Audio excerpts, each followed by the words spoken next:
Hello, volunteers. Welcome to our introduction to Special Olympics Washington. Here today, we wanted to go through some of the different volunteer roles that you can explore with us and a little bit more information about the overall process of being a volunteer here at Special Olympics Washington, as well as general details about Special Olympics Washington.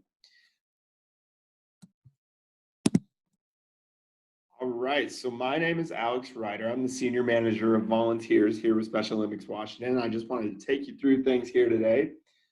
First off, so our background, so our mission here at Special Olympics Washington, we were founded in 1968 by Eunice Kennedy Shriver. The thought is to improve the lives of the intellectually disabled, provide opportunities, promote inclusion, and create a community. Here we, through programming in sports and inclusive health, education, and community building, Special Olympics is changing the lives of people with intellectual disabilities. Special Olympics removes barriers and stigmas that people with intellectual disabilities face so that they can share their gifts and talent with their communities.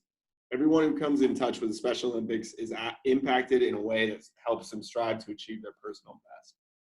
So our vision here at Special Olympics Washington, we're a catalyst for inclusion. We're the leader in sports, inclusive health, and community building, all through empowering children and adults with intellectual disabilities to be valued on and off the playing field. Here at Special Olympics Washington, we were incorporated in 1975. All right, so participation. So right now, we currently have more than 19,000 athletes participating in Special Olympics Washington. Worldwide, there are more than 5 million athletes in about 174 countries. Volunteers. Again, we could not make this program or any Special Olympics program run without volunteers. Here at Special Olympics Washington, we have about 10,000 volunteers. These volunteers are everything from coaches, sports officials, committee members, and of course our on-site day of volunteers. Coaches and officials are trained and certified at clinics offered by Special Olympics Washington. And worldwide, we have over 1.1 million volunteers. So what makes Special Olympics Washington unique? First off, we start by divisioning for equitable competition. So that means you're never going to be playing somebody too high, too low than your skill level. Awards are given to all our participants. Sports and programming is available to athletes of all abilities. Like I said, it goes back to that divisioning aspect. We have a random draw for advancement to national and international levels of competition. And most importantly, the sports and programs are offered at no cost to athletes or their families. So we're sports by season. So each year-round sports training and competition is divided into 4 seasons. Each of these culminate in a statewide championship event. So our winter games, those are held over in Wenatchee. Our spring games over in Tacoma area, our summer games up in Everett, and finally our fall games in Tri-Cities. As you can take a look, those are all the different events that we have throughout each of those seasons. All right, so a little bit about volunteer fundamentals. So volunteer roles, like I mentioned earlier, they include everything from coaches, program directors, results managers, athlete mentors, and so much more. Our volunteer code of conduct here at Special Olympics Washington, we have a few things to serve by as you're volunteering with us, mainly providing for the general welfare, health, and safety of all participants, dress and acting in an appropriate manner, following the established rules and guidelines, reporting any emergencies immediately, abstaining from the consumption or use of all alcohol, tobacco, and illegal substances, and of course, not engaging in any inappropriate contact or relationship with athletes, volunteers, or other participants. So everything that we do here is online. You can go on and create your online account on our TRS site. And once you log in, you're going to be able to see new opportunities that come up. So each season, we're going to post a bunch of new region, sub-region, statewide events for you to sign up for. And you get to sign up right online. So starting off, Class A volunteers. So what are Class A volunteers? Those are those who are actively and consistently interacting with athletes and hold a position of power. Think of these as volunteers like coaches, area leadership team members, other high-ranking volunteers like that. They all require a background check. So breaking into how is our state split up? So we are divided into our 11 areas, which are ran by our volunteer area leadership team. These area leadership team are advised by state staff members. After that, our areas are categorized into 3 regions for competition purposes. So what we have are competitions at the region level to advance to state. So some area leadership team positions that are available. Like I said, these are volunteer positions year round, and essentially think of it as a mini Special Olympics Washington office at the area level.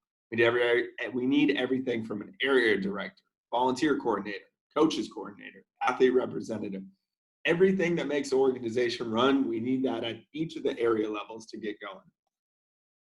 So how to get involved? If something in the area leadership team is something that interests you and you're interested in learning more and getting involved, if you live on the East region, go ahead and contact Luke Wallace. That's lwall@sowa.org. And if you live on the West side here, contact Alice-Ann Stack at astack@sowa.org. Coaching, again, another key Class A volunteer position. Coaches are vital to the success of Special Olympics. They teach athletes new sport skills and help them take their abilities to new levels. Coaches are important to exemplify good sportsmanship and model character traits to enhance the sports experience for our athletes.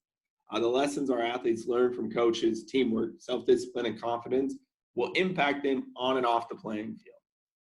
So the basics of coaching. So here in this state, we have about 2,000 coaches that are part of the Special Olympics Washington community. It's a three-tiered system. So tier one would be participating as a sports volunteer or chaperone. Tier two would be acting as a team head coach or assistant coach. And finally, tier three in coaching would be continuing coaching, continuing education for coaches to broaden your experience with Special Olympics athletes. So the coach registration process. So as you can see here, we have those three tiers, and everyone requires a little bit different of items. The main things is that all of these positions will require the Washington State Patrol background check form, as well as the protective behaviors quiz. As you start moving up the ladder, you're going to have to do different things like a concussion training, whatever it may be. So how to register to be a coach? If you just head online to our specialolympicswashington.org/become a coach page, we'll walk you through all the steps and get you set up. Another major area for us is our games management team. So what the games management team is a group who organizes and executes all sporting competitions for Special Olympics Washington. Our games management team breaks down all aspects of the event into different volunteer roles. So some example positions include a sports venue manager, director of hospitality, awards manager, volunteer manager. Our games management team is needed at both the region level for our regional events as well as our state level every quarter. So how to join a GMT? Looking at the time commitment, GMT members commit themselves to a sports season and usually work 1 to 2 hours a week and then more on the actual competition days. To register, you would contact volunteers at SOWA.org, complete a background check, complete the protective behaviors training. And then once you're accepted, we will connect you with the games chair for state events or a region manager for area events to figure out a specific role. All right, so Class B volunteers. Now that we're done with Class A, we're looking at our Class B, who are general event volunteers. These are volunteers who are crucial to organizing and running all of our events. Of course, sports-specific knowledge is not necessary to volunteer. We'll find a role for you. So general event volunteers, our shifts last between 4 and 8 hours long. No background check is required for these positions, and you sign up right online. Once you go to your online system to register, we have many options at each of our events for you to choose from. Maybe you have a knowledge of basketball and you want to be an official, you can sign up for that. Or maybe you don't know as much and want to help out with awards, you can sign up with a role like that as well. All right, so some other programs and initiatives here with Special Olympics Washington that you can get involved with. Athlete leadership, families, healthy athletes, unified sports, young athletes, and unified champion schools. Looking at our athlete leadership program, we're looking to promote athlete leadership in a variety of ways, all working on training athletes in skills sets beyond sporting and competition. Some of these areas include athlete ambassadors, coaching, captainship, athlete input councils. Families, this is another big area where we need always help. We have family resource centers at all of our state games and need volunteers to help support these. Some sample topics that we address are guardianship, healthcare, education, and of course, community connections. So the health of our athletes is something that's very important here. People with intellectual disabilities are at an increased risk for a number of preventable health conditions and experience higher mortality rates than the general population. Looking at a team of 10 athletes, we see that 6 might have problems with flexibility, 2 would fail a hearing test, 4 have untreated tooth decay, and 1 to 2 are in need of urgent dental care. So, with that, we have our Healthy Athletes program, which provides free health services and education to Special Olympics athletes and changing the way health systems interact with people with intellectual disabilities. Here are the different areas that we have. So Fit Feet, Fun Fitness, Special Smiles, and many others. Of course, that being said, we have many volunteers opportunities available in each of these disciplines. We're always looking for clinical directors to help us run the show, as well as other assistants throughout the events. We're looking for everything from podiatrists and opticians to tech assistants, students, and other healthcare professionals. As you can see here, there's quite a list. So if you have any experience and proficiency in the healthcare industry, let us know and we'd be happy to give you more information to get you set up.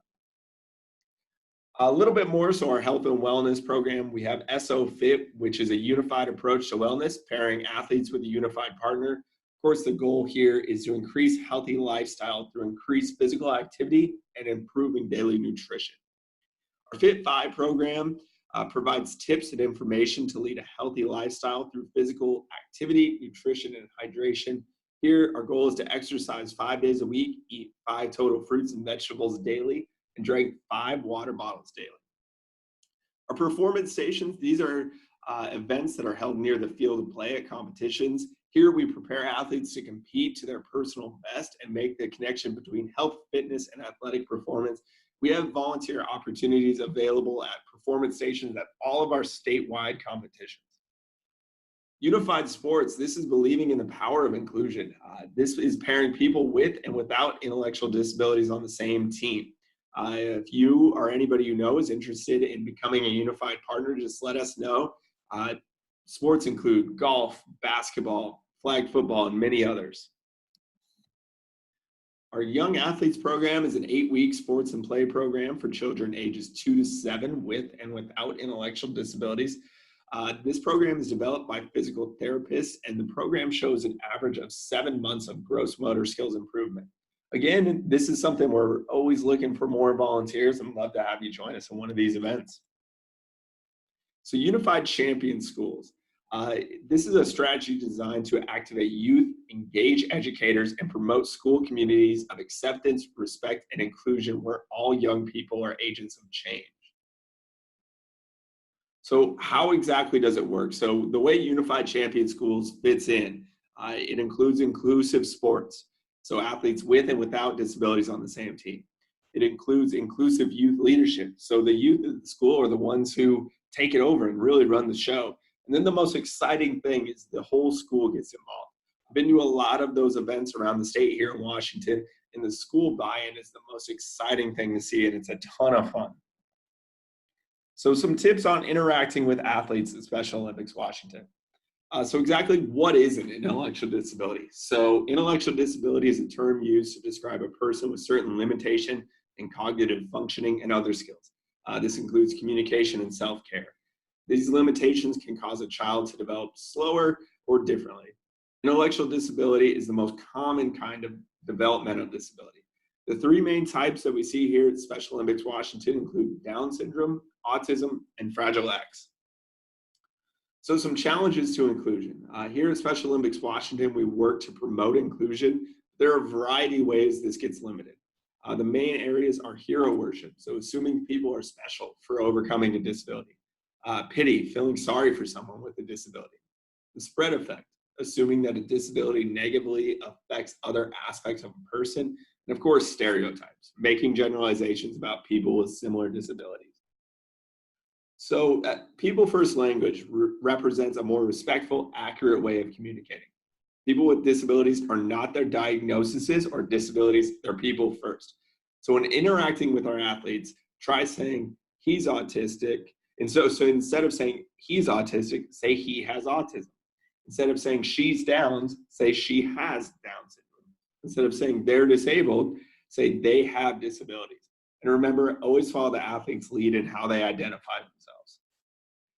Dignity of risk. The dignity of risk is the idea that coddling people with intellectual disabilities limit them. Of course, many of our athletes are able to live independently and very self-sufficient. While in interacting with our athletes, follow these main guidelines, offering to help, don't assume. Ask for clarification if you don't understand someone's speech. And if that still doesn't work, go ahead and ask them to write it down. And really share your feelings if someone does or says something inappropriate. Because, of course, remember, independence is precious. So, some age appropriate interactions. Tone. Just make sure that you're not adjusting towards baby talk, speaking louder, anything like that. Eye contact. If someone uses a translator as a helper, teacher, guardian, address the person and look at them instead of using the translator or helper. Physical interaction. You probably just wouldn't give your friend a piggyback ride around while you're volunteering. Don't do that with one of our athletes. Introduction. Just do normal introductions. There's no reason to refer to someone as your buddy, little guy, those kind of things. And remember, physical interactions can go both ways. If an athlete does something you are uncomfortable with, explain to them. A good physical interaction is a high five or a handshake. So, of course, risk management things to know here at our SOWA events. Program SOWA staff member or venue manager contact into your phone in case it's needed for questions or emergencies. Call 911 or get one of our athletic trainers. Follow our volunteer code of conduct. And of course, follow any venue or sport-specific rules. If we ever do have an emergency, remain calm and try to keep others calm as well. Please be aware of site evacuation plan and complete the required training and keep your certificates up to date. We just want to thank you guys so much for joining us on our volunteer training. We hope to see you at one of our many events. Please reach out to us if you have any questions. We can be reached at volunteers@sowa.org. Again, that's volunteers@sowa.org. And we're happy to help you with any questions that you might have. Thanks for joining us.